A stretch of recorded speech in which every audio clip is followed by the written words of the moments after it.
All in all, so day two, week two. I've just completed my second run of the week. Oh, my legs are killing me. I got a huge spot on my forehead. Um, yeah, I'm looking old today. Probably all the sweating. But yeah, this morning I took a run through Port Sunlight, which was built in the 19th century by Lord Lever. He built it basically to house the workers. There is the soap factory still there, which is still in action today, but I believe they do have open days where you can go and make some soap. Um, there is there's a house there, which is basically Lord Lever's temporary house while he built his hall. So you can go and have a walk around there. And there is also the Lady Lever Art Gallery, which is a great gallery.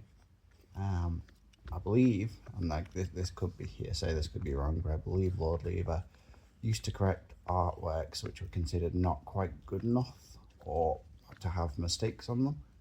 And when you walk around, you go, I wish I was 1% as good as some of these artists, because if these are mistakes, yeah. Anyway, that's what I was told. I don't know if that's a fact, but um, yeah, it's a beautiful little village. It's a beautiful piece of world history, and it's just one more reason why we shouldn't have a CO2 pipeline, but we should probably become the first historic national park of Britain. I don't know if there is a historic national park, but that's the term I'm coining. I think we should make Wirral an historic national park. I've said in my last video that Staunton and Bromborough along there is basically where the battle that finally broke the Great Heathen Army was supposed to have happened. So realistically, English Heritage should be buying that up, opening up a big visitor centre and doing a load of archaeological digs to put things in a museum, having reenactment days and making a thing about it, because can you get more English heritage than the site where England was potentially born? You know, because if that's where we finally beat the Great Heathen Army under a united banner, then that is where England was born. So I just think, why are we building a big pipe through what is probably one of Britain's or England's most historical sites?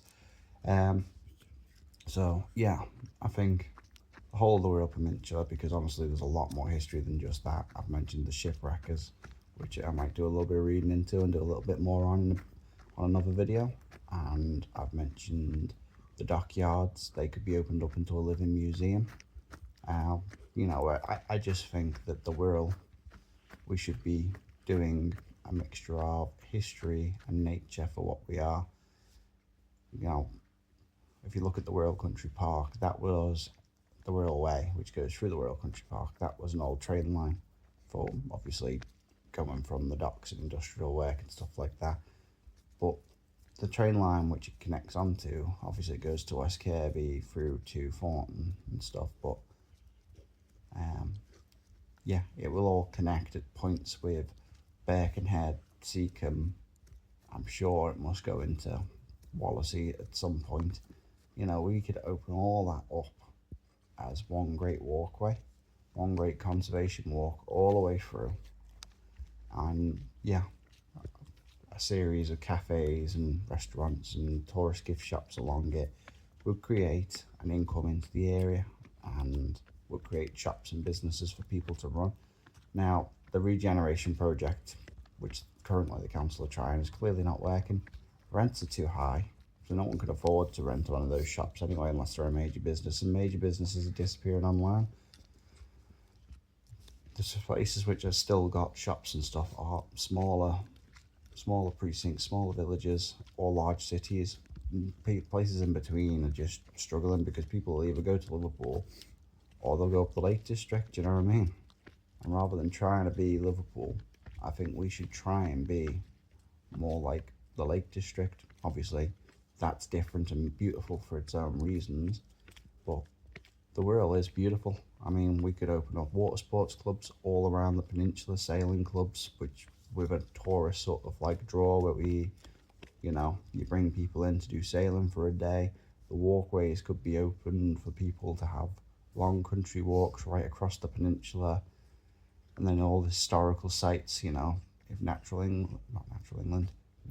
if English Heritage and the National Trust were to invest into the world and to open these sites up, you know, even Lisa Lighthouse, it's, I believe, is one of the tallest, oldest red brick buildings in the UK. It's open occasionally, but if that site was opened up as a historical site and the walks were made more attractive to tourists, it could be opened up regularly. It could be somewhere people go and see, you know. But I think the whole world is worth coming to see when you really have a walk around and look at it. I think it's just unfortunate that we don't. So yeah, that's my little rant. I've kind of followed on from yesterday's video. I wasn't going to have a connection between these videos, but I just think the Wirral is a lot more interesting than it's being given credit for. I mean, even New Brighton, it's got so many ghost stories. You've got all the smugglers' caves there that are currently blocked up, which could be dug out, made safe, and opened up to tourists. You know, I believe in one of the smugglers' chains there's even ankle and arm bracelets, which would suggest a really nefarious past. People being imprisoned down there. So yeah, I think absolutely should be less focus on big business and trying to get large shops in and trying to create shopping centres that if people don't work in the area, people aren't going to use. If people can't afford the rent in the area, people aren't going to open businesses. We need to focus more on what's going to bring people to the area. Why would people visit Wirral? And I think we have it in the history, the nature. I mean, Hilbre Island has rare flowers on it that you only find on Hilbre Island. Now, I'm not suggesting open Hilbre Island up to every tourist going, but I am suggesting maybe open it up to some tourists, a set number. Maybe do guided visit days there to talk about the rare flowers and the nature, you know. So anyway, that's my little rant this morning. Thank you for watching. I will look a bit more into the history of Wirral, I think. If anyone wants me to talk about any particular subjects on why we should be an historic national park instead of a CO2 pipeline, feel free to comment on the video. But yeah, I mean, there are a lot of reasons why Wirral could be something more than it is. And currently the investment just isn't there. You know, tag English Heritage, tell them to get down here and start buying things. Leasowe Castle, buy Leasowe Castle. I'll bring up the history of that one next video. Thanks guys, and I'll speak to you next time.